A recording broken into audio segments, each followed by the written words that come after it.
Hi guys, welcome back to Class of Learning. You're with Rahul Sharma, your friend and guide. So this class is all about MEG 12. Yes, 1 to 12 आपको तो a survey course in 20th century Canadian literature.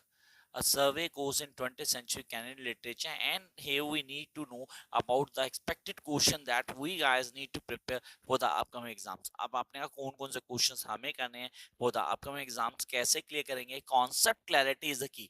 ये the concept clarity is the key जिसको आपको follow करना होगा. The first question for your paper, write down please. It's a Canadian professional. I repeat, Canadian professional theatre gave the Canadian an identity. I'm repeating the question. The Canadian professional theatre gave the Canadian an identity of their own. Discuss. In short, I can say comment on the Canadian profession theatres.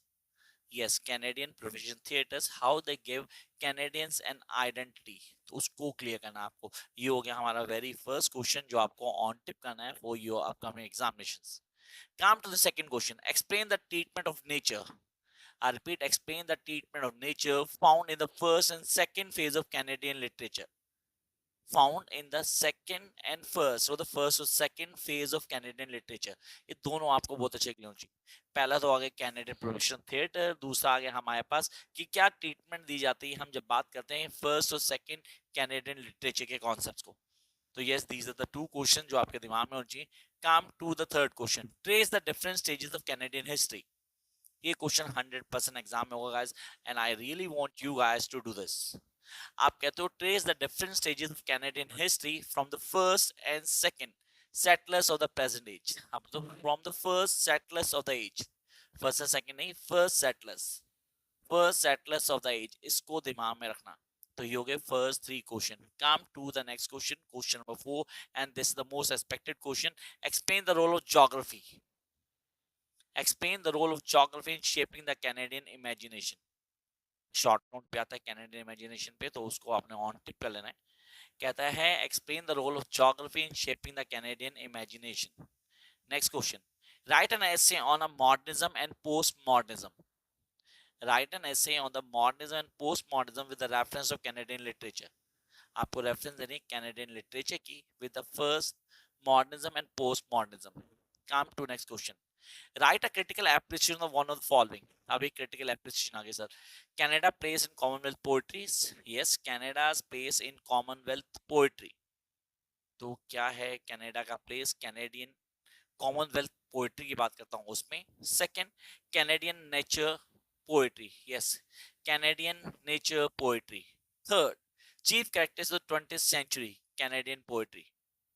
Chief characteristics of 20th century Canadian poetry. तो Canadian poetry, nature Canadian poetry and the Commonwealth poetry. तीनों में से एक पे short note exam में मिल जाएगा आपको. Jump to next question. Critically comment on the image and symbols. Critically comment on the images and symbols used in poems of Mitchell ऑडेच. भाई इसको आप याद रख लेना अच्छे से. Michael Ondaatje and Margaret Atwood. इनका एक क्वेश्चन 100% एग्जाम में होगा, 100%, जो आपको ऑन टिप होना चाहिए. आपको तो critically comment the image and symbols used in the poems of Michael Ondaatje and Margaret Atwood. इन दोनों का एक क्वेश्चन 100% एग्जाम में होता है. Then we have the next question. Write an essay on the presentation. Write an essay on the representation of nature in a first phase of Canadian poetry. कह रहा है write an essay on the representation of nature in the first phase of Canadian poetry. Next question. Write an essay on the major characteristics of 20th century Canadian poetry.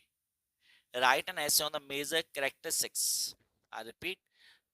Write an essay on the major characteristics of 20th century Canadian poetry.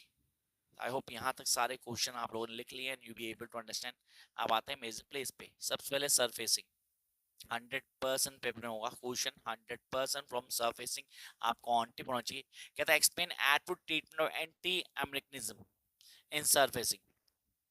Surfacing की story, plot, characters आपको on tip होना चाहिए. And how they been treat the anti Americanism उसको highlight किया गया, वो आपको आना चाहिए. Second, would you agree with the statement that the structurally Surfacing is novel about protagonist descendant. yes, I repeat the question.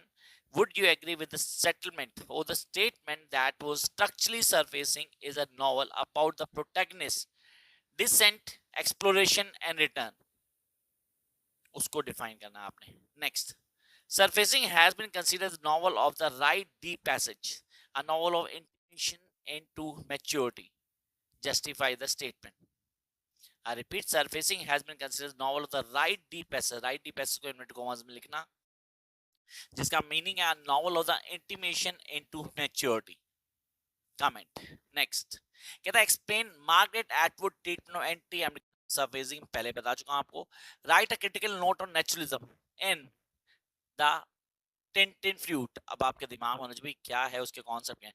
The Tin flute आपके दिमाग में रहना चाहिए. ये उस सेकंड है जो 100% पेपर होगा आफ्टर सरफेसिंग. सरफेसिंग के बाद tin flute, the Tin flute आपके दिमाग में होना चाहिए. Comment on Royce realistic mode of narration in the Tin flute. एक आ गया रियलिस्टिक मोड ऑफ नरेशन, दूसरा होगा नेचुरलिज्म. ये दोनों बनते हैं टिन फ्लूट से, तो आपके दिमाग में दोनों के दोनों होने चाहिए. Come up to the next question. The Tin Flute is a novel of portraying the lives of ordinary people caught in a inhospitable urban industrial society. हाँ, कहीं ना कहीं वो लोग फंस गए थे जहाँ सोसाइटी बिल्कुल भी हॉस्पिटल नहीं थी, जिसको डील नहीं करे थे. They are not been helping people. कहता था Tin Flute is a novel portraying the lives of ordinary people caught in an inhospitable urban industrial society. Discuss. Next one. कहता है discuss Gabriel Roy's use of social realism in the Tin Flute. Same question मैंने पहले ही बोला है, बस wording थोड़ी change होगी, तो आपको वो क्लियर कर लेनी है. कॉन्सेप्ट को समझोगे तो आप बड़े आराम से क्लियर कर पाओगे. जाओ next one. Write an essay on the narrative technique used in the Tin Flute. Narrative technique use हुई है उसको डिफाइन करना है. तो भाई सरफेसिंग देन टिन फ्लूट, दोनों कॉन्सेप्ट क्लियर है. Come to the next one. Discuss post modern elements. I repeat, discuss post modern elements in the English Patient with example. Post modern attitude बोलूं तो उसको define करना है. You need to define. कहता है discuss the post modern elements in the English Patient with example. Next question. Trace the character sketch of the keep, KIP keep, in the English patient. Next, the English patient has a variety of themes running through. अब दोबारा clear करें. कह रहा है the English patient has a variety of themes running through it. Discuss in detail. Next, war and love are the major themes in the English patient.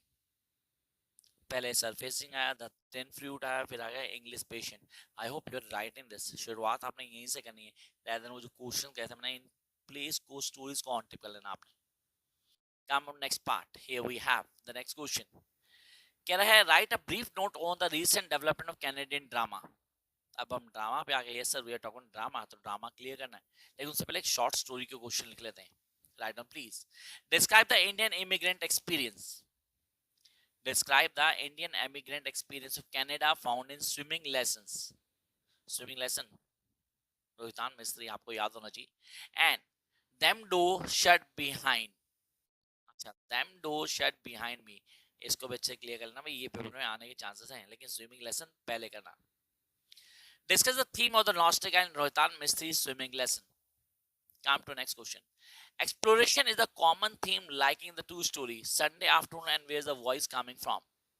Sunday afternoon and where the voice coming from. दोनों को अच्छे से clear करना यार. Jump to next one. The accuracy of Rita Joy. ये है पांचवा main जो आपको करना है. सरफेसिंग था, टिन फ्लूट था, इंग्लिश पेशेंट था, स्विमिंग लेसन आ गया, और पांचवा the accuracy of Rita Joy. The actress Rita Joy is an expression drama. Yes, expression drama. इसको clear करना है आपने. Then George Roy's play The Actress Rita Joy gives a fresh perspective to Canadian theatre. एक fresh perspective देता है Canadian literature को, वो आपको clear होना चाहिए. Discuss the question of Canadian identity in Northrop Frye. Yes, कहता है discuss the question of Canadian identity in Northrop Frye. Now, Frye Anatomy of Criticism is a milestone in the history of Canadian literary criticism. Repeating the question. Frye Anatomy of Criticism is a milestone in the history of Canadian literary criticism. ये आपको अच्छे से आना चाहिए. Next, assess the contribution Robert Koch. Assess the contribution Robert Koch towards postmodern criticism in Canada. And the last question, that is write an essay on the recent development in Canadian criticism. Right an essay on the recent development in Canadian citizen. ये वो questions हैं जो आप करके जाओगे and I promise इसके बाद एक क्वेश्चन भी नहीं आने वाला। You guys just need to prepare all these questions। इनको ऑन टिप कर लो, किसी तरह की कोई प्रॉब्लम नहीं होगी। Wish you all the best guys।